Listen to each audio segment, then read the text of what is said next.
So we think this is a good way to begin the new year, to let it really be new and not drag so much of last year into this year.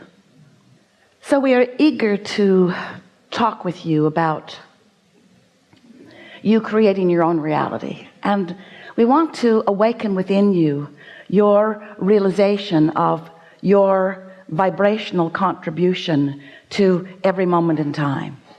We want you to find the balance between the desire that life has caused you to focus into place and the open valve, so to speak, which is the conduit between you and the energy that creates worlds. It's like a pipeline where the energy that creates worlds flows through you toward whatever it is you're asking for.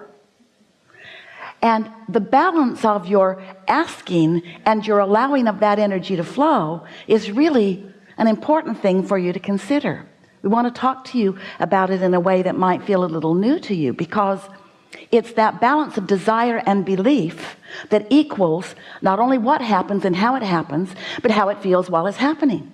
In other words, everything that you feel, all of the emotions that you live, in other words, what your life feels like to you and what your life looks like as it unfolds, is all about the factors, these simple factors of what life has caused you to ask for now and how open you are about letting it flow. So always when Esther has a new experience, we use the analogies of her life because they are so pertinent to her and usually to you as well. So we're going to tell you a few things that are going to awaken in you some things that you might be doing too. So in Esther's new house, it's quite big, far bigger than one person needs, but not one bit bigger than one person wants.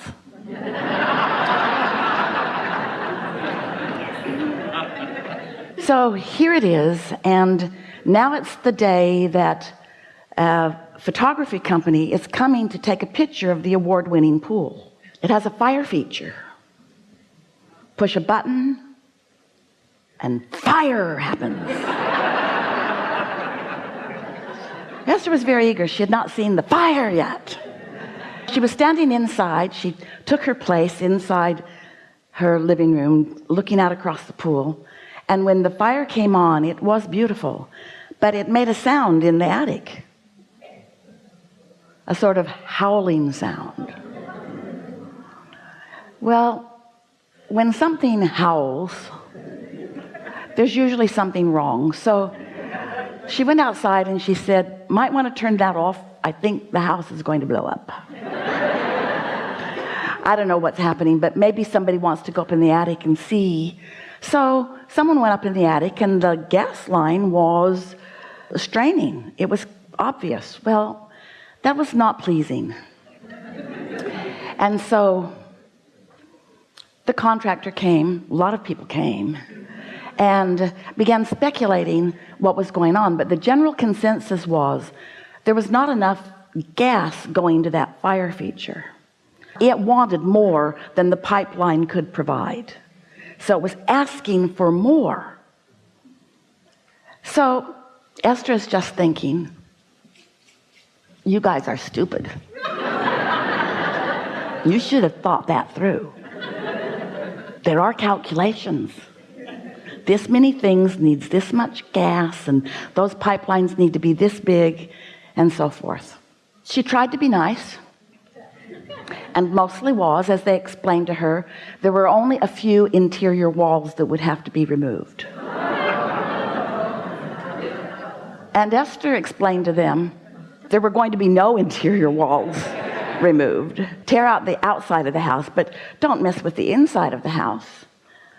And then she decided to just cool her jets, because she could feel that she was going off the deep end and that no good was going to come from her involvement in this. And now it's right before the holidays. Nobody wants to do anything anyway. And so Esther just decides to chill and let the universe take care of it. Those were her empty, hollow words that she was speaking to them.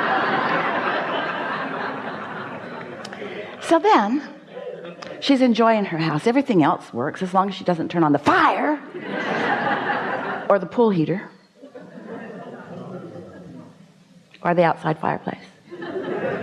Just a few things. Everything inside is working. So then the next day, or the day after the next day, she's standing in her living room, and she has really a strong impulse to step out into the front yard. And as she does, she hears a strange sound, not so different from the sound that she'd heard before, except it's outside rather than inside. And so she stood there and realized that it had something to do with the sprinkling system, the underground system. She stood there long enough that that zone turned off, and when the zone turned off, the sound went away. It wasn't a sound of water running. It was a sound of something straining. It was a sound of something odd. It was a sound of something going wrong. So she called and left a message, and then didn't worry about it. It's winter. Nothing really needs water out there anyway. Something to think about later, though. And then a day or two later, a man came to teach her pool school. He's going to show her how all the buttons work, and he was a lovely man, and she learned about her new swimming pool. And as he was getting ready to leave, he said, "Oh, I noticed that you have a broken sprinkler down on the back of the property." And Esther looked down, and sure enough, there was water bubbling up out of the ground. So she called the landscaper, who was in the area and was there in 2 minutes, who called the sprinkling company, who was also in the area and was there in 5 minutes. And so within 7 or 8 minutes, there were people there to deal with this broken sprinkler. Turned out the sprinkler wasn't broken. It's just downhill, and the system had just turned off, and water was just draining out of that. But now they're there. And so Esther says, "Oh, I have a question for you. Can you turn on whatever zone makes something happen out here in the front?" And so they did, and that sound came. And Esther said, "Does that sound normal to you?" And they said no.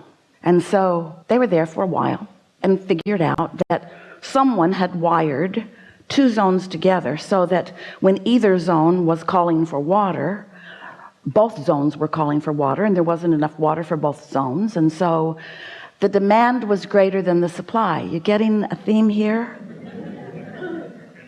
The demand is greater than the supply. What does that mean to you in terms of creating? Well, it meant something to Esther. I have desires that my open valve isn't supplying, which means my valve is not as open as I think that it is. I'm asking for more than I'm letting come through. I've got beliefs that are blocking my own desires. That was a shocking thing for Esther to hear. She didn't want to admit it. She didn't want to own that. She doesn't want to have a desire that's stronger than her ability to supply it, because she knows the supply is always there and no one is holding back from her supply. She just might have the valve pinched off with some belief that it needs to be harder than it needs to be. You see what we're getting at? And so that really is a wonderful way to understand creation, because when you ask, it's given every single time. The question is, are you letting what's being given in? Or do you have beliefs that have got it choked off in some way? And so if what you're asking for isn't coming easily, you've got it choked off, because you are supposed to be able to ask and it is given, and you're supposed to be able to let it in. Unless you've had past experiences that you keep practicing. Esther believes that construction is wonderful but difficult. Esther believes that people mean well but don't always know what they're doing. And she's got so much evidence to prove it. The stories she could tell you and entertain you with, oh, you would be so entertained. And then you would add your stories, and together you would collectively practice the flawed premised theory that life is supposed to be hard rather than that life is supposed to be fun. Esther's been practicing justifying the goodness that comes to her through her hard work longer than is good for her. And you are too. We just wanted to begin this gathering with this powerful and always true premise. How things are playing out in your life experience is how you know what you're doing with your request for the supply and you're letting the supply in. You can tell by two ways how you're doing creationally or vibrationally. You can tell by the way you feel, which you sort of get used to feeling the way you feel, so you don't know you're even feeling it. When you feel valiant, what's that emotion? Valiant. What is it? Is that a positive emotion or a negative emotion? Really? That's you against the world? Really? That's positive? Oh yeah, I can wrestle you to the ground and kill you. One day Esther decided to move the rods in her closet that were not placed the way she'd asked them to be placed. Oh, it was a weekend, no one was around. She literally took a rod out of the place with great struggle because it was really tight in there, and just a smidge too long to go back in easily. So she put it upside down and hammered both ends of the pipe until it was just short enough that it would fit back into place. There. And then she thought, oh, I might be banging it into place.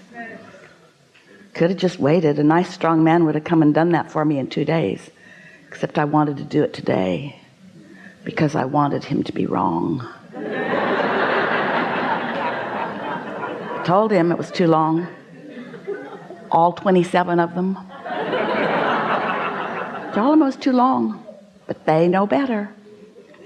So we're sort of throwing Esther under the bus here a little bit, along with all of the rest of you, because we want you and Esther to give up your need to justify the good that comes to you through struggle. And when you give that up, then you will bring less struggle forward. And when you bring less struggle forward, you'll be cleaner in your now. And when you're cleaner in your now, then things will unfold more easily for you. And so today, let's just talk about your desire, which is your demand. And we mean that in the nicest way. Your request from the universe for universal energies, the energy that creates worlds, to flow through you toward whatever you want. That's the deal you made when you came. You said, I'll go, life will cause me to know what I'm asking for. And when I ask, Source will provide everything that is required for the accomplishment of what life has caused me to know that I want. That's how it is. And then there's one more little thing. In other words, that's step one. And that's step two. You ask, Source supplies. Then there's step three. You got to be soft about your expectation of things working out for you. You've got to give up the struggle. You've got to stop trying to prove your worthiness. You've got to stop comparing yourself to any others. You've got to let the competitive feeling go. You've got to accept your blessedness and just let proof of your blessedness flow to you and through you with ease and flow. And much of the world is not going to understand how blessed you are, because they're going to be standing in a place of not feeling quite so blessed. And people who don't feel blessed resent those who appear to be. But just because they haven't figured out how to get their valve opened doesn't mean you should pinch yours off so that they feel better.